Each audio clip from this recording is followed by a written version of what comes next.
20 of the 24 women who sued Deshaun Watson filed notices in court dismissing their lawsuit against the Cleveland Browns quarterback this week, essentially confirming that they wanted to end their litigation against him. This was an expected formality, but it also reveals exactly which cases are settled and which 4 remain active. After all 24 women accused Deshaun Watson of sexual misconduct in massage sessions in 2022 and early 2021. But as of now, only 4 cases remain active because 20 of the women said we're out of it. And they settled their case, which we know when it comes to high-profile people, they tend to make people backpedal. Out of the 4 women, these are the 4 women that remain. One is a woman who accused Watson of sexually assaulting her at a Houston spa back in August of 2020, when she said he asked her to perform oral sex on him and tried to push her head down toward his genitals.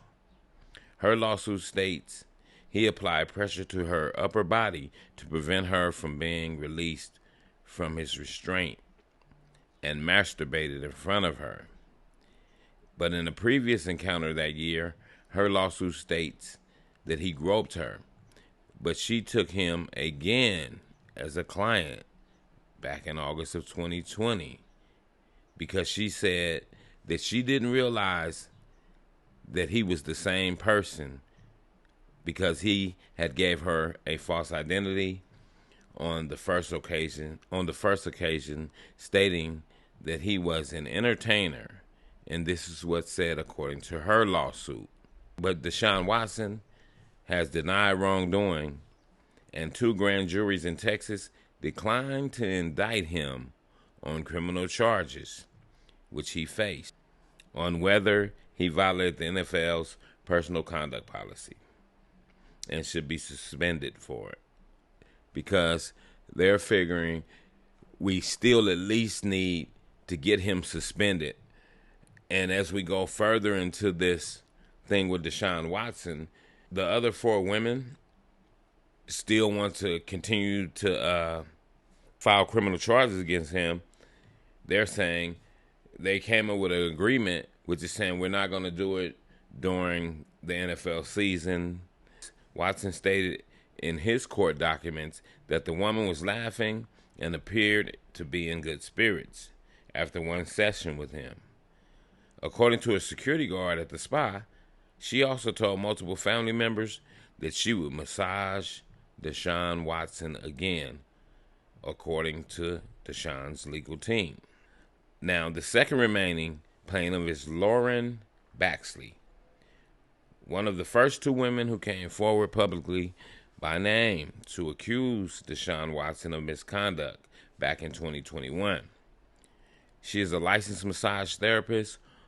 She's saying that Deshaun Watson exposed himself to her and rubbed his genitals against her, and this allegedly happened back in June of 2020. But Deshaun Watson's attorney noted Baxley responded to Watson's messages 19 times after their encounter, suggesting that she wasn't troubled by whatever happened between the 2. But Baxley's attorney, Tom Busby, and Cornella Bradfield Harvey responded to that by noting that Baxley's counselor explained that it is not uncommon for victims to keep in contact with their abusers. I'm going to kind of have to beg the difference, because he wasn't abusing her, like violent abuse. He was rubbing his balls up against her. So he was, sexual abuse.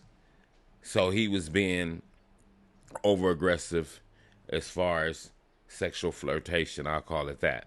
And the third plaintiff is a woman who said that Watson came to her mother's house for a massage in Manville, Texas, more than a 30-minute drive south of Houston.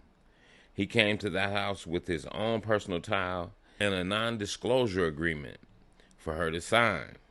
According to Watson's recent deposition testimony, her lawsuit stated he exposed himself to her and ejaculated on her in her second encounter with him back in November of 2020. A grand jury in Bossier County in Texas declined to indict Watson in this case as well after the woman testified. A Houston police detective who investigated 10 criminal complaints against Deshaun Watson still said this woman's case was one of the strongest. That was a really powerful and compelling account, Detective Carmisha Baker testified in a recent pretrial deposition in the civil litigation against Deshaun Watson.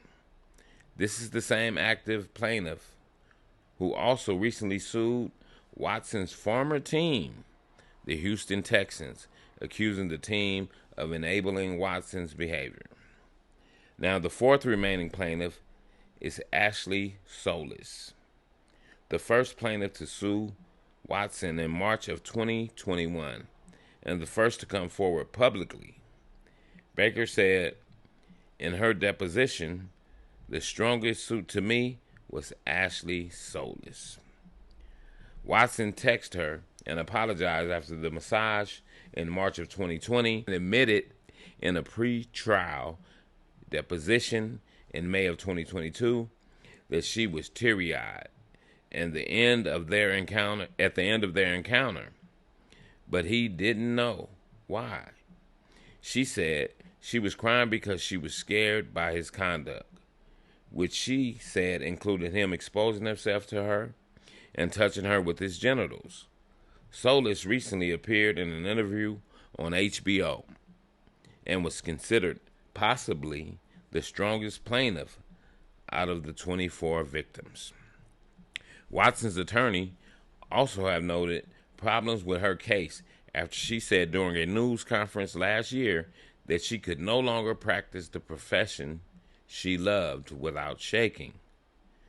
Not only is she still accepting clients, but according to those who have worked with her, she did not show any signs of trauma during these sections.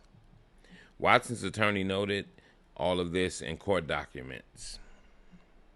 Of the 20 women who filed notices of dismissal, 2 filed lawsuits in May and June of this year. They were the newest of the 24 plaintiffs after the previous 22 filed their lawsuits in March and April of 2021. Plaintiffs' non-suit is effective immediately upon filing, and it stated one of their filings dated Wednesday. Wherefore, premises considered plaintiff prays that the court take notice that she has dismissed all her claims against Deshaun Watson with prejudice. Solis and Baxley were considered the 2 plaintiffs closest to going to trial. The 2 sides had reached an agreement not to schedule trial during the football season from August to March. But if Watson is suspended from playing football this fall, it's also possible they could change that agreement and go to trial in some of these cases early. So it's like I was saying, out of the 24 alleged victims, 20 of them said we're done with it. Whatever they did, took a bag and left. They did what they did. 4 of them tried to fight. 2 of them, they said, nope, we're not going to indict Deshaun Watson, meaning we don't believe you guys. It's bullshit in the horizon. 2 of them left was Solis and Baxley, which they're still trying to fight for their rights. But we have to remember that out of the 2, one of them actually filed a lawsuit against the Houston Texans, then accusing them of enabling Deshaun Watson's behavior. And that woman is Baxley. So, for one, she's out for blood. She's gonna, I got to get this popping. But still, at the end of the day, we know money, power, they make things happen. And like I said in the first video I did on this, I'm not the one to judge whether the man is innocent or guilty. But it does look bad when somebody's trying to fight for a cause and 90% of the people that's fighting with you say, hey, no, we're not going to fight no more. We're going to settle. Then it makes the thing look weak. It makes it look like it's a bunch of bullshit happening because everybody's not standing on their square. And that's what I would say about the 20 women that said, no, we're just going to settle. We're done. We're not going to try to pursue him any longer. Boom. Now they left 4 women to fight, right? So now them 4 women is looking bad. It's looking like, oh, it's bullshit in the making. Then 2 of them, that's why 2 of them, the court said, hey, no, we're not going to indict him. It's bullshit in the horizon. So even if he gets hit by Salas and Baxley, he still ducked 22 other charges. So he makes out like a fat rat. He makes out like a nigga with money and power. You know what I'm saying? So it would be no justice, really. It would seem like justice. No, 2 people got justice. The other 22 got fucked in the end. So that's just my updated version on this Deshaun Watson case. And it just goes to show you, people, if you stand for nothing, you'll fall for anything. And with that, I'm going to say this is the news in you. North to east, west, south. Unite from every alley in Cali, intersection and back street. Subscribe to the channel and hit the thumbs up on your way out there, though.